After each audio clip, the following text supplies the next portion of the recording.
Hi guys, I realized I've never shown my setup before, but this is it, and I'm going out on a date, not a date. Today is like 6th of, it's 28th of June, so that date, I'm going out today, on this date. Anyway, I want to leave you watching Houdini because I know some of you might want to start learning Houdini, but you have no way. So this is section 1 of my Houdini for Blender artists. I hope you enjoy it. Okay, so in this lesson, we're going to be talking about the user interface of Houdini and how it compares to Blender, because remember, this is a course about Blender artists learning Houdini. And I think it's really nice that they designed their interface around icons compared to Blender, which uses a lot of menus and shortcuts. You barely see any icons. You can even just start with just using these icons. You can see how many panels you have. I have the create panel that will include primitives that in Blender you normally get using Shift A and access them down here. For Houdini, they're going to be up here, so I can click this box, and it will get me into this template mode to allow me to place the object. So now I can click anywhere, and then that object will be added there. Now immediately you will see that on the right side here we have different panels here, and also in the bottom here we have a different panel. This panel is called the network panel, and it's mostly where we're going to be interacting with our geometry. Basically consider it the geometry nodes editor for Houdini, and this is what a node looks like in Houdini.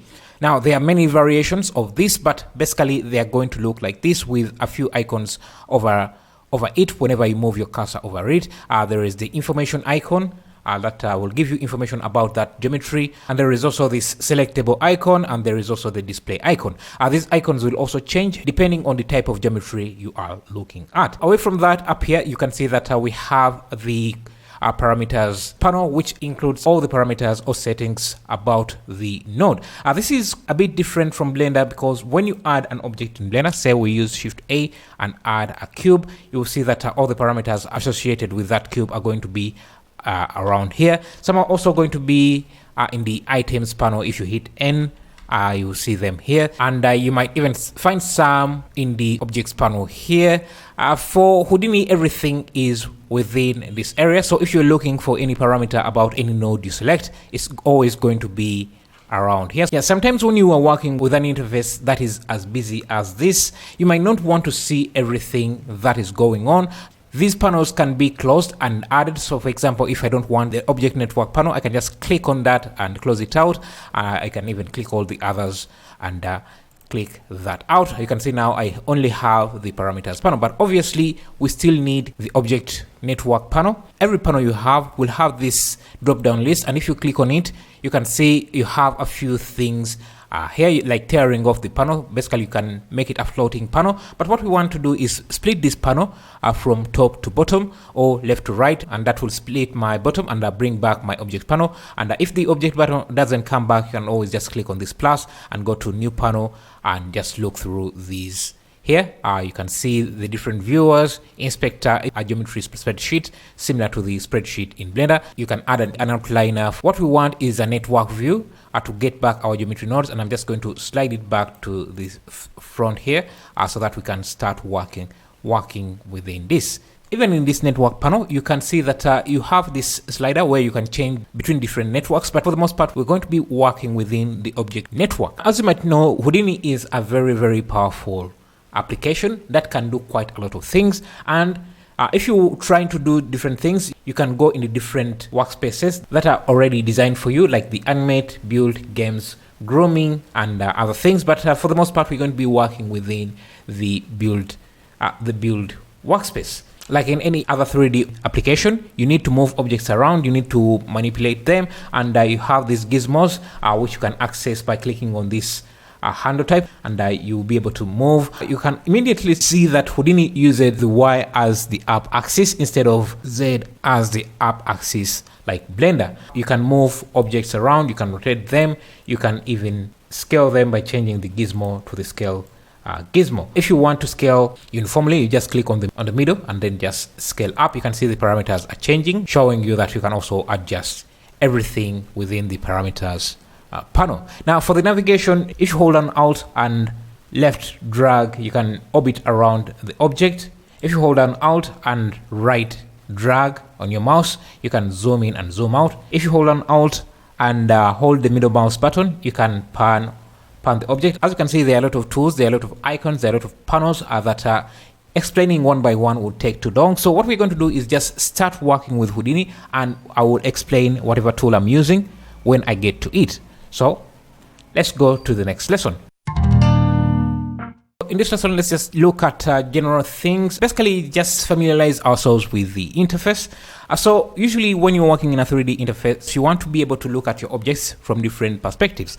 And what I'm going to do is just first add in a test object, just so we have something to play with. So in the object network, let's right click, and this is how you get to all the nodes in Houdini. So let's just search for test. Houdini comes with a lot of test objects. You can see they have a capybara.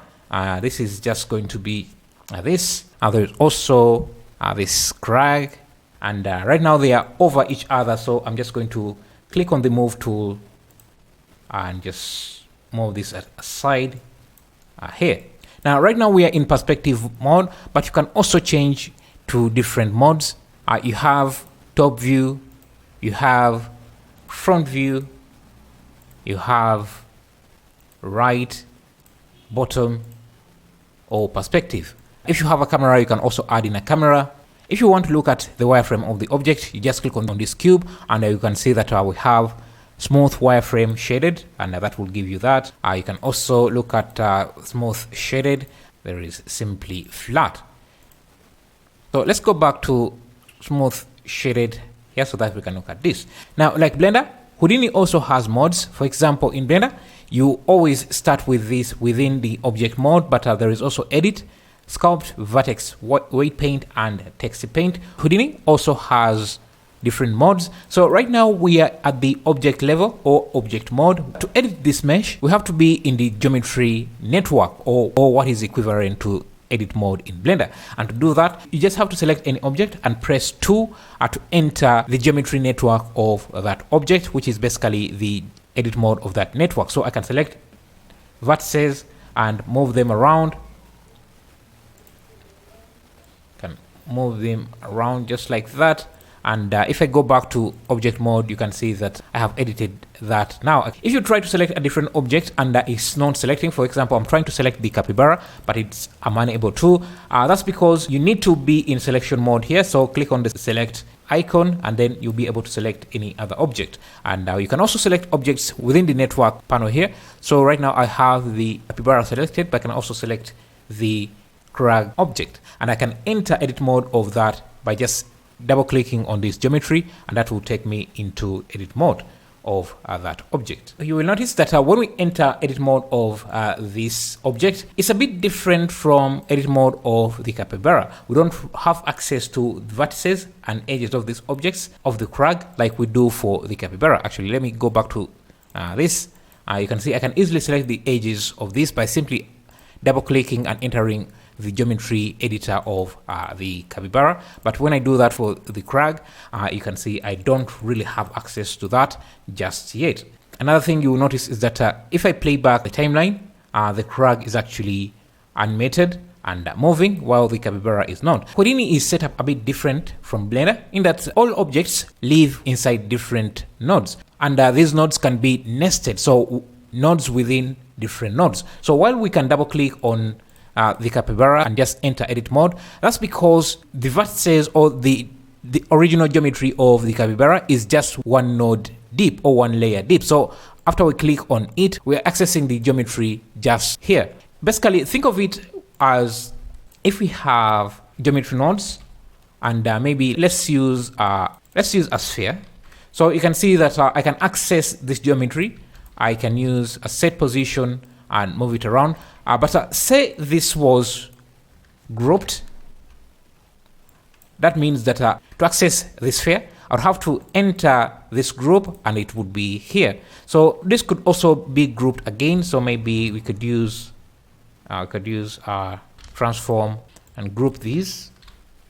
So which would mean that if I wanted to access the geometry, the sphere, and edit it, I would have to enter one group, and then enter another group, and then enter another group, and then I'll be able to edit the geometry there. So that's what we are seeing here. So for the capybara, we only need to enter one group or one level, and I will have access to the actual geometry. But for this here, we have to enter this and then enter another group, and you can see that this is made out of different assets or different nodes that create this. So that's something to note.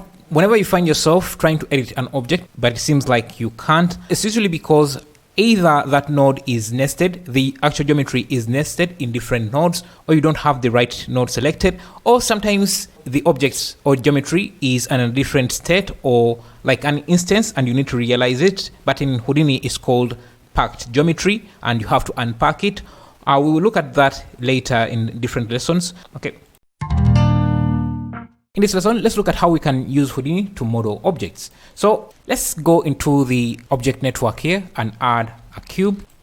Now to edit this cube, we have to enter its geometry level because right now we are at the object level. So I can double click here and you'll see that I'm inside the object. So now I have access to the vertices, edges, faces, and everything else. So let's try to make a simple house out of this. Now, the first thing I want to do is move these faces, so this face so that it's on the bottom of the grid. So just right click on these points here and change to primitives, which is basically face mode of Houdini. I'll select that and now I can select the transform node or transform tool and push this up just like that. And you'll see that immediately in the network panel, a new node called edit has been added because Houdini is a procedural application, meaning that every step you do can be reverted or edited or changed. So everything we do has to be stored somewhere. You can think of Houdini as the pinnacle of non-destructive modeling. So everything you do can be edited. If it can be edited, it has to be stored somewhere, and where it is stored is in different nodes. So we edited this mesh and everything we have done up to that part was added into this node. And you can see that each node has these different segments. And if you move your cursor over the node, you see that there is a display flag, there is a template flag, and a log flag, an information flag, and a bypass flag. Let's say if I had a sphere, if you have it selected, it will appear as a wireframe object. If you are at the geometry network, only one node can be visible, which is different from the object network where you can have multiple objects that are visible.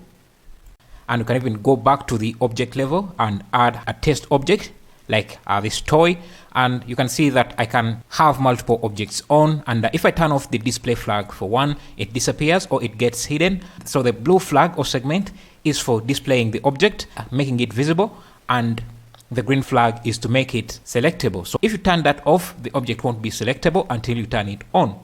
Now, when you are in the geometry network of one object, you can't edit or select the other object. In fact, if you don't want to see it when you are working on another object, you can go up here and you will see that we have show all objects or show other objects as ghosts or hide other objects so that we can concentrate on what we're working on. So if I turn on the template display here, which is the second segment here, you can see that I can see a highlight or an outline of the templated object. So for example, if I'm working on this cube, I'm editing it and I want to see where the sphere is, I can just turn on template so that I can see where the sphere is. You also have the log flag, which essentially locks or saves the output of the current geometry. And remember, this is a geometry tree, so nodes are calculated from top down. So this log flag makes sure that any calculations done through the node tree up to that current node are not changed. When you lock a node, you're basically locking in the results so that Houdini doesn't have to recalculate the node tree again up to that point.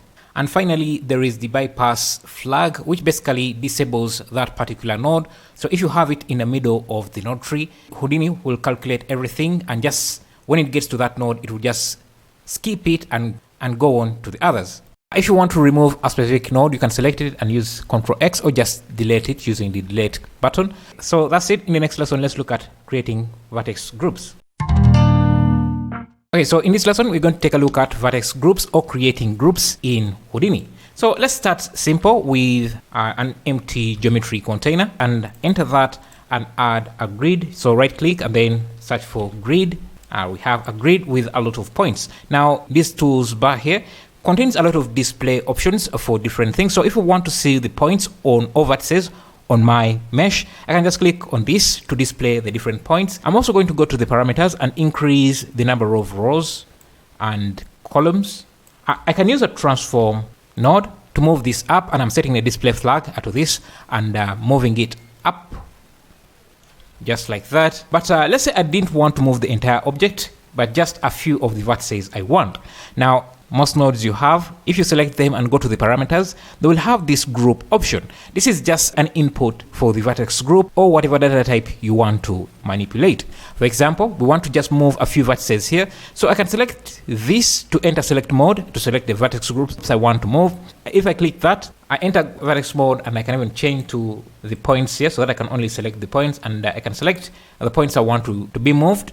I'm still in selection mode, and you will see a blue text here to tell you that you're still in selection mode. And if you press enter, all the IDs of the vertices will be stored into the group input here, so you can see what we have. And in fact, if I wanted, I can remove some, and you should see that an entire row has been removed. If this input is empty, then everything is considered for whatever node you're using. But if, say, we want to move the vertex with the index of 1, and in fact, you can even see the indices by turning on this display flag, so you can display the different nodes. So you can see we have, this is 1. Let's say I want this to be moved as well, which is 272. I just have to add a space and then 272. That will also be moved. If you want a row of numbers, so you can see we have, this is 783, 784, 785. We can do 783 to 789, and that entire row will be moved up. But the best way to do it is just by selecting them directly. I just click on this to enter vertex mode, and you can see the previous selection will still be selected. But if you want to continue with it selected, you can hold down shift so that is included within your new selection. And now you can see we have a bunch of new vertices selected, and again I can hit enter, and those will be included in the selection. Let me turn off these flags, and now you can see what we have. This way of doing things is a bit complicated because you're dealing with numbers. It's better to just store the vertex group into a string or a name that is easy to understand, so you can easily reuse this. For example, if I wanted to do another transform, but this time maybe I wanted to rotate, but only rotate what I've already selected, only the vertices I've moved up. There is no way of doing that except copying the entire group directly and then pasting it in here, Ctrl V, to get that rotation. But I don't want to do that, so what I'm going to do instead is, you can create a vertex group by using a create group node. And by the way, to add a node in between in the tree, you can just drag and then press tab and search for whatever node you want. For example, a group create node, and I can just call this points group, just like that. We also have to select a group type. Like in Blender, when you're working with geometry nodes, you have different data types, and if I have the same setup, I just subdivided plane, use a store attribute node, a store named attribute, and let's call this points, or let's call this points or ports, whatever, and you'll see that right now it's stored at the vertex level, because that is what we have set as the domain. But if I want it to be on the edge level, you'll see it will be removed from the points or vertices level, and now it is stored at the edge level. If I want it to be on the face, then it will be on the face as well. So that's basically what this group type is asking us. Do you want it to be on the points, edges, vertices, or faces? We want this to be on the points because that's what we want to move. Now we just have to make that selection. You have different ways to make selections if you're using the group node. The first one is what we have been looking at. Let me just drag this down a bit, which is basically just clicking this selection and just entering selection mode and pressing enter, and the IDs you have selected will be stored. But this time you have named the group, so you can just call this name, and Houdini will know that you are referring to these points. And let's do that in this transform node. So I'll just look at that. Instead of using this, I can just come here and you'll see in the drop down there is a new group called points group because we created it, and it has to be created before the node using it. Because we have also included the previous selection, you can see we are moving the group we created and the previous selection. So I'm just going to select everything, delete it, so that we don't have anything at first, and then select my points group so that we have that selected. Now, the great thing about this workflow is that I can even go back to the group node and change my selection if I want. So like I said, this group node has different ways of making selections. So we can even disable this and select the keep in bounding regions, and select this, and we have a bounding region, basically a cube that determines what is going to be in the selection. And you can change the values directly here, or you can go into your tools panel here and turn on show handle to show the bounding box directly. And now I can select this bounding box, and you can see whatever is within this bounding box is going to be selected. There is also the option keep by normals. This is going to create a selection based on the direction of the normal. Let's add a test geometry.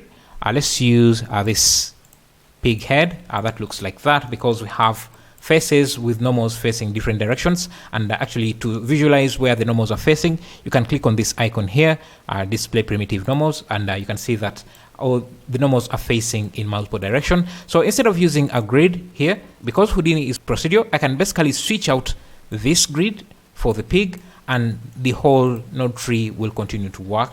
Let me first turn off these normals for a second and just take a look at this. So I don't want to see these points. So let me go to the primitives, which is basically faces, and also turn off the points from here. That way I'm able to select the faces directly, just like that. So in the group node, because I want to select by normal, I'm just going to, I can come in here, and you can see I'll first disable the bounding box and turn on select by normal, and we can change the angle.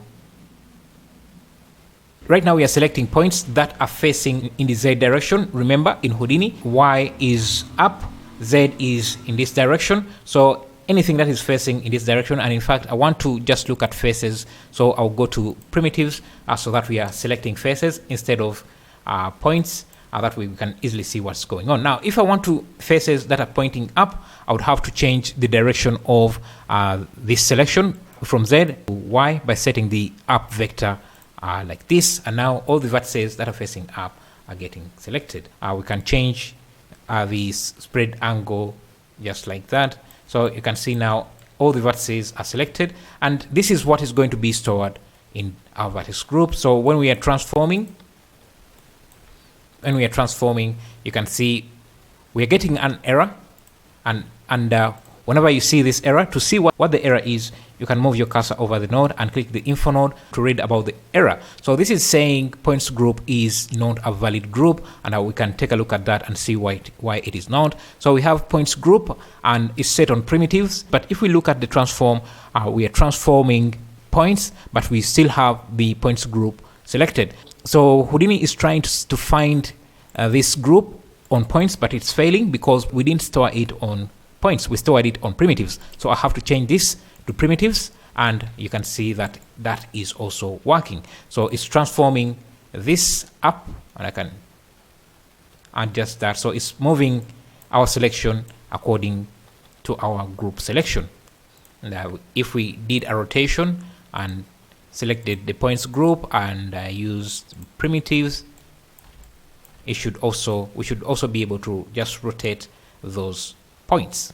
That's how you create vertex groups. Now you can't use this vertex group before you create it. For example, if I add a transform node and try to use the group node, actually you can even see that it's not even anywhere here because it hasn't been created.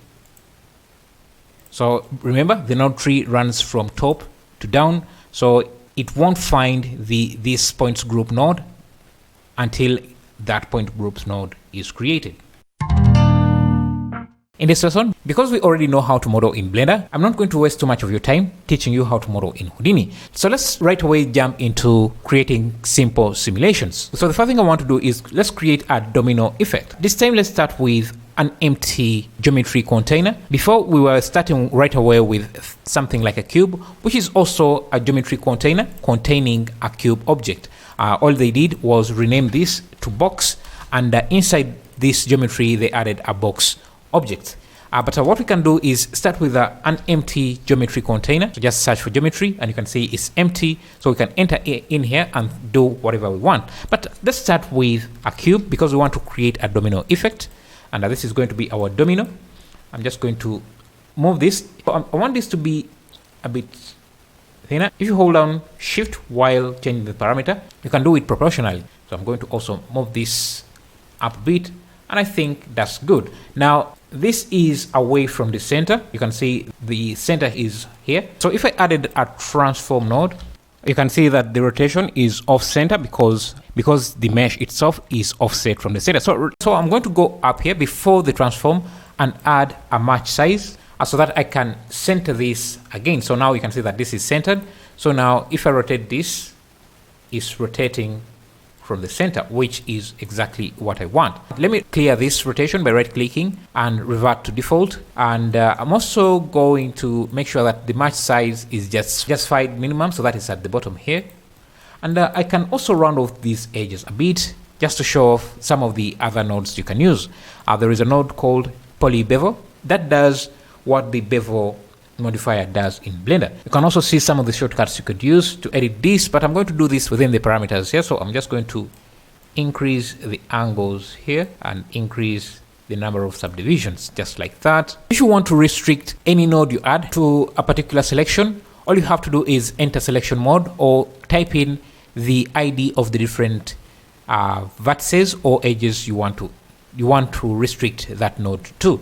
For example, if I want this, I can just select this selection mode, and you can see it will clear whatever we have done so that it can accept the selection. So I'm just going to select these two vertices and hit enter, and you can see only those are selected.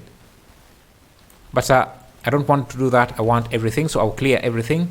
That way we have a bevel on all the vertices. Now I want to make our domino to look more interesting, so I'm going to go back to geometry and add a few dots or balls so that this looks like a dice to make our mesh interesting. I'm going to use a sphere. Let's make the radius really small. I still want to see the domino, so I'm going to template it so that we see where it is. And I'm going to move this. I'm just going to push this up, scale this. If you hold down the middle mouse, you can select the increments you want to use. So if you want smaller increments, you can just use these smaller increments. Yeah, I want this to be there. What I want to do is Boolean subtract this.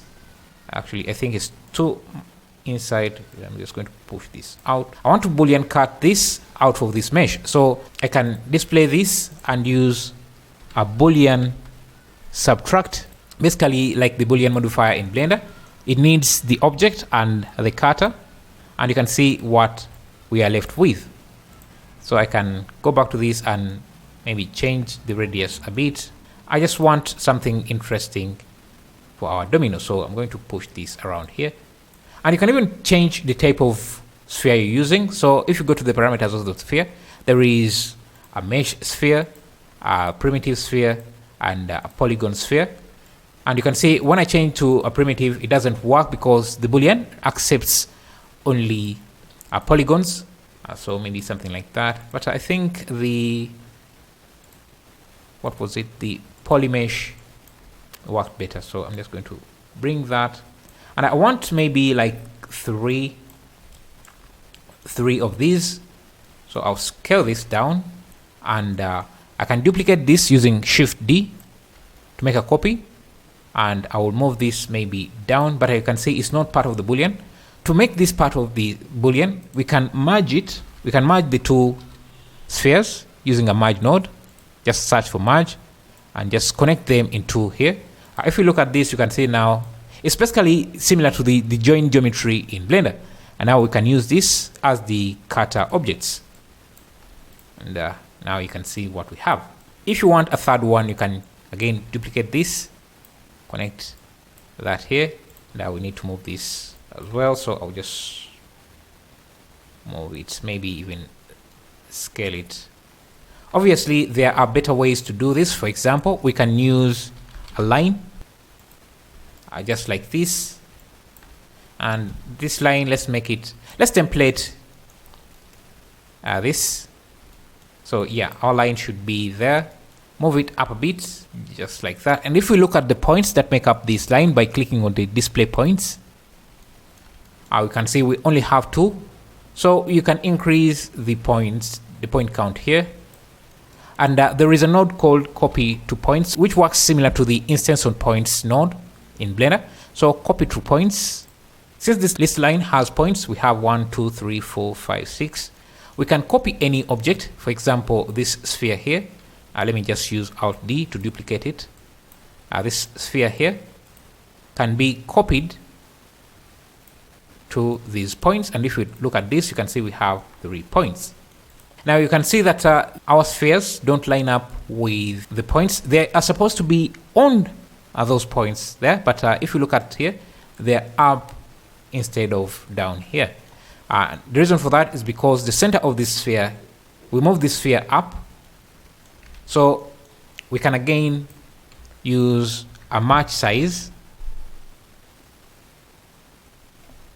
We can use a match size to move this sphere back to the center, back to its origin. Now the spheres should correspond to the positions of the points, and I can just change. Let's use uniform scale so that I can scale this down. If I template the line, you can see that now they correspond correctly, and I can use these as the merge object. I just need to transform them, so I'm just going to use a transform node. Let me template this and just move them forward. I can turn off the spheres and you can see what we have. That's going to be our domino. In the next lesson, we can duplicate these dominoes on 2 curves and add some physics. In this lesson, we're going to look at how to instance geometry on a curve. If you want to follow along with the project file, just download the project files in the provided resources. I'm just going to go back to this line and maybe just reduce the length a bit so that this is not going out. So we have our geometry. Let me even remove the templating. So we have our geometry here. We don't need these spheres because we found a better way of instancing. And let's just rearrange these a bit. Now, whenever you have geometry like this, you can always start another node tree. And to make sure that you know where this node tree ends, you can always add a null node, which is basically an empty node that doesn't do much except make it easier for you to find different node trees. So we have this node tree and we're going to call it out domino. If I want to start a node tree, but I also want to use this domino, there is a node called object merge. It is similar to what Blender has. If say we had a cube and we had geometry nodes, if you want to bring this cube in, we can use an object info node, and select the object, and that will bring that cube into our geometry nodes. So if you want to start another node tree and we want to start with this object here we created within this node tree, now let's actually frame this so that it's easy to understand. So I'm just going to select everything and use the create network box, and let's call this domino cube. So if I want to use this, I can create an object merge, and you can see that it has an input here. So I can drag this into this input, and now if I look at this, you can see I have a domino cube, and I can even transform it. So maybe rotate it just like this. So if I look at that, you can see that it's a reference to this. So if I template it, or if I just display this and come here to the line and edit this, you can see that the changes are also getting applied to that. Let me just remove this transform. So we have something like that. We want to create dominoes following a curve, and to do that, let's add a curve node. Now if we display that and turn on the show handle type, we can start drawing the curve we want. You can see there are a bunch of options here that you can use. Even in the parameters, you can see you have different parameters. So I'm just going to go to the top view, set view top, and make sure that I have my show handle on, and just start drawing different, maybe a path that goes like that. And after I'm done, I'm just going to hit enter. If you want to make these rounded or smooth curves, you have to convert this from polygon to a Bezier or NURBS curve. Now to convert this, you have to add a node called convert, and this node can help you convert anything from mesh to volume, from volume to mesh, or from polygon curve to a Bezier curve. So you just select that and we can convert to Bezier curve, and you can see we get that. We can use a resample curve. That way we have points, and we can control the number of points we have here by just using the length.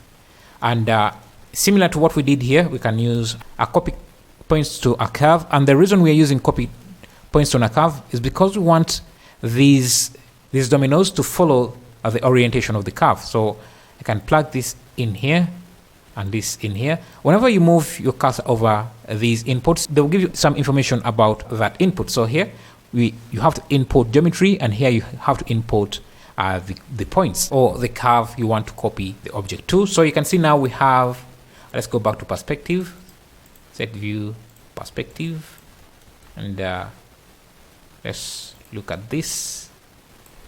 Let me remove the points.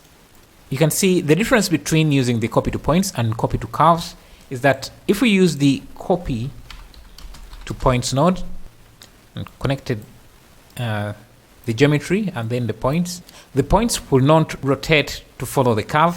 But if you use the copy to curves, you get the points to follow the curve. The dominoes are being pushed down below the ground, but you can come to the copy to curves node and look at some parameters. We can change the target up vector.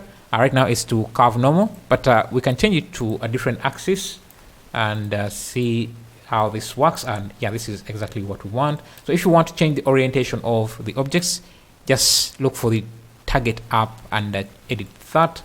That we can see what we have. Now you can go to the resample curve and change the length, and that way you can add more points or have less. You can also go back to the curve, look at the points. You can move them around, just select the point you want.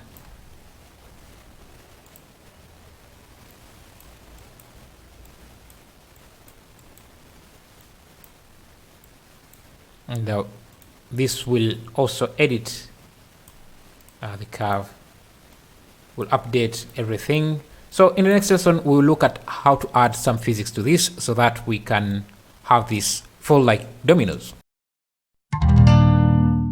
In this lesson, let's create our first simulation. We already set up our dominoes, and I think that they don't have a lot of space. Let's go to the resample node and just increase the length so that we get some spacing. We can connect an RBD bullet solver.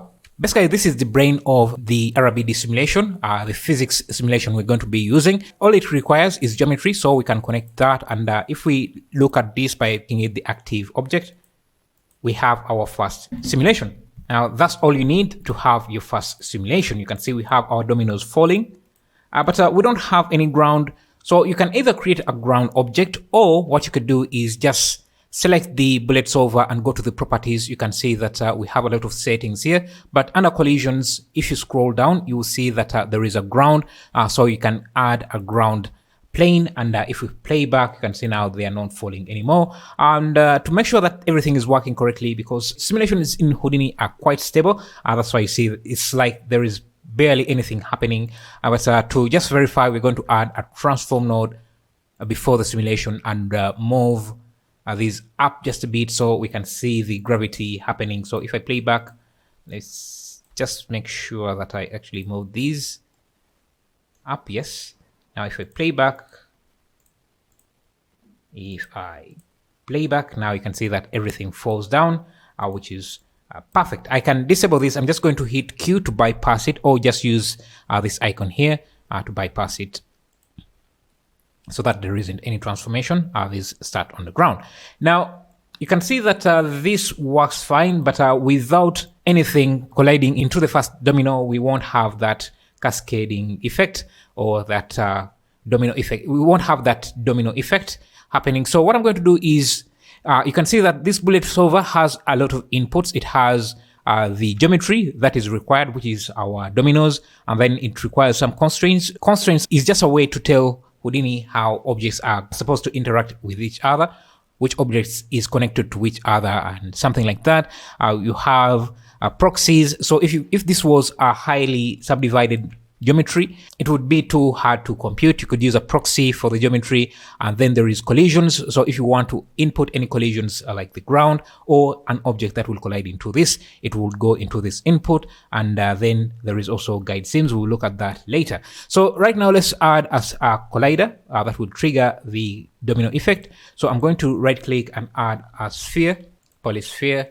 Let's take a look at that, and let's template the simulation. I'm just going to add a transform and move this sphere. I'm also going to scale this down a bit, just like that, and maybe just like that. And now I want to just keyframe and make this to collide into this, and all you have to do is go to frame 1, and in the parameters here, if you want to keyframe any parameter, just hold an alt and then left click on it. It will just add a keyframe in the timeline. Now we can move forward and just move this into this, and again mark keyframe using alt click, and now we have something like that. If we play back, nothing happens. We can go back to this simulation and connect our geometry into the collider geometry. So connect that like that, and now we can go to the bullet solver and play back. If nothing is happening, just go to the collision settings and change collision type from animated to deforming, because essentially when we are doing this transform, we are moving the vertices, we are not moving the entire object. So we are basically deforming the mesh. So let's play back, and you can see that we are starting that domino effect. And let's just look at this and play back. Perfect. Remember, this is all procedure, so I can always come back here, increase the number of points and play back, and you can see that that also works out as well.